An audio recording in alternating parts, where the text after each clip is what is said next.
Hey historians, this is Mrs. Tyler. Today we are doing Unit 1, Note 6 on the 3 branches of government. A lot of this is going to be review. Most of you have this as 3rd graders or 4th graders in this district, and for sure you had this as it applied to the state level in Minnesota Studies last year as 6th graders. So we are going to just buzz right through talking about the 3 branches of government. This is the page of our notes that you should be on. Separation of powers. Under Articles 1, 2, and 3 of the Constitution, the powers of the federal government are divided up between 3 separate parts or branches. This idea, called separation of powers, comes from the guiding principles of the Constitution. We did those notes last week. It was notes 2. It comes from the guiding principles of the Constitution, and it is key to the success for our federal government.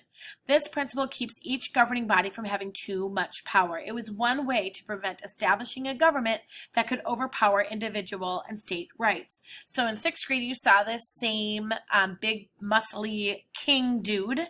And what we do is we don't want another king. This was a very important part, the important reason we wanted to be able to govern ourselves, and we wanted to make sure that we weren't establishing another tyranny in this country. So we took the powers that a government should have, like that the king would have had way in the past, and we broke it apart. Okay, and we established a legislative branch that will make laws or write laws. The executive branch is meant to carry out those laws, and the judicial branch is meant to judge the laws. Okay. There's a little video from the vocabulary that we watched in class. In 6th grade, you probably saw this, what we call mnemonic device, where we use these letters to help us remember something important. So our mnemonic device is let's make every effort to juggle ice. The L and the M from let's make stand for legislative branch makes the laws. Then we have the E and the E, executive branch enforces the laws, and the J and I stands for judicial branch interprets the laws. So let's take a quick look at those. Okay. Legislative branch, the U.S. legislative branch is known as Congress. It's made up of 2 separate groups, the House of Representatives and the Senate. Okay. These are the lawmakers. And it's Congress. It's made up of the House of Representatives and the Senate. We talked about why they split those up last week when we did notes 3 about the issues and resolutions, why we have a bicameral legislature with 2 houses. House of Representatives is based on states' populations. So in our case, we have, in Minnesota, we have 8 congressional districts. That means we send 8 representatives from the state of Minnesota to the House of Representatives. And then for every single state, for equal balance of power, we have the Senate, in which every state sends 2 senators. Doesn't matter how big or small the state is. Okay.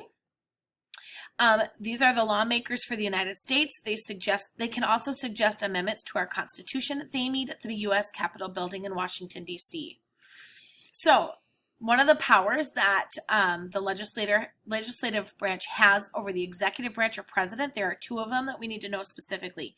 They can override a veto, and they can start a process called impeachment. And impeachment is not an immediate removal of the president. It would be a hearing to see if there's enough evidence, and then basically they would have to prove that the president has broken a federal law. 2 presidents in our past have been impeached. Neither of them were actually removed from office. So just because a president has been impeached or gone through an impeachment trial does not mean they're removed from office or lose their job.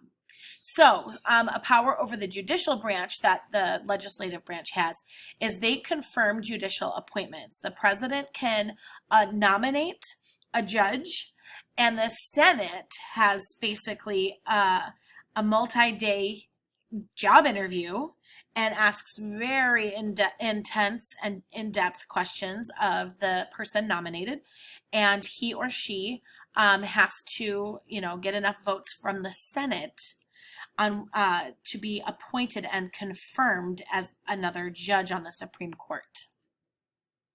Okay, the executive branch are the enforcers of the laws, the law enforcement.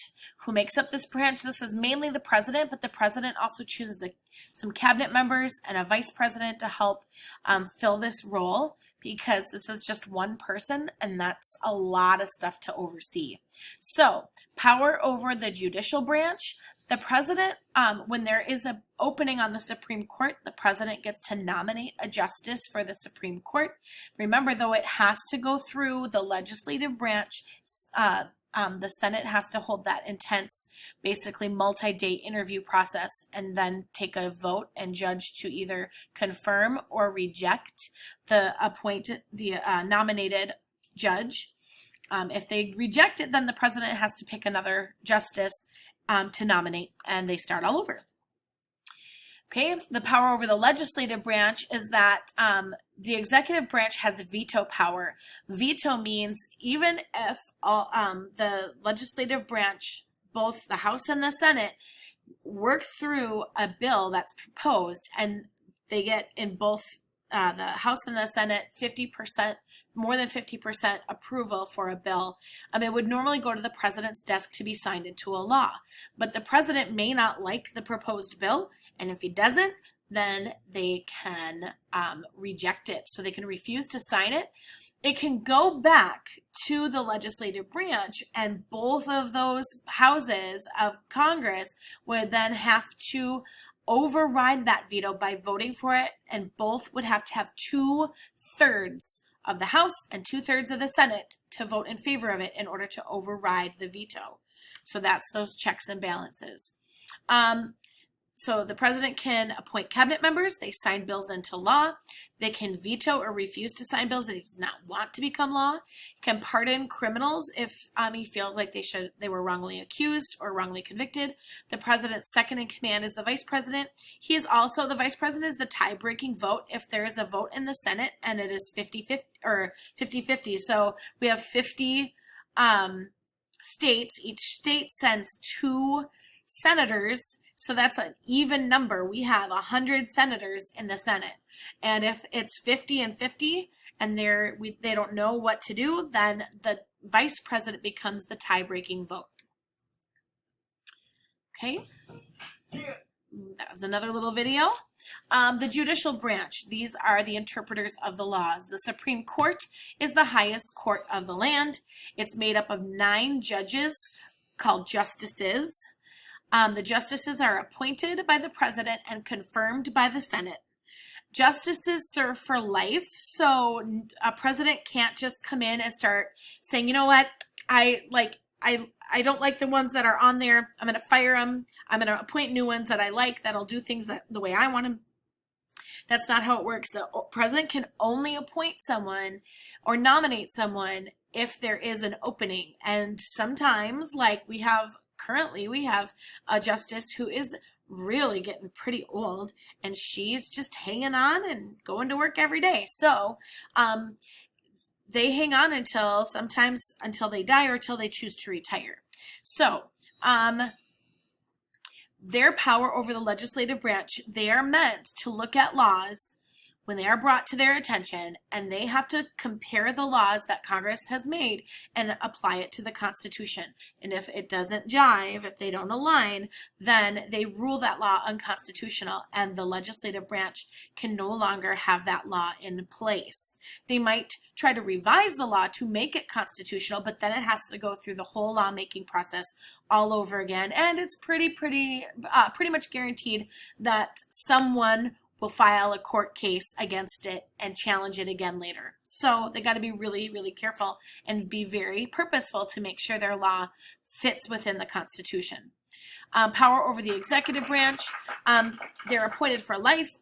That means a new president can't just come in and replace them. They can't add more than the 9 justices that are there. We did have President FDR, Franklin D. Roosevelt, wanted more judges to vote in favor of things that he wanted to do. So he tried to what we call stack the courts and appoint a bunch more judges that he thought would rule in his favor.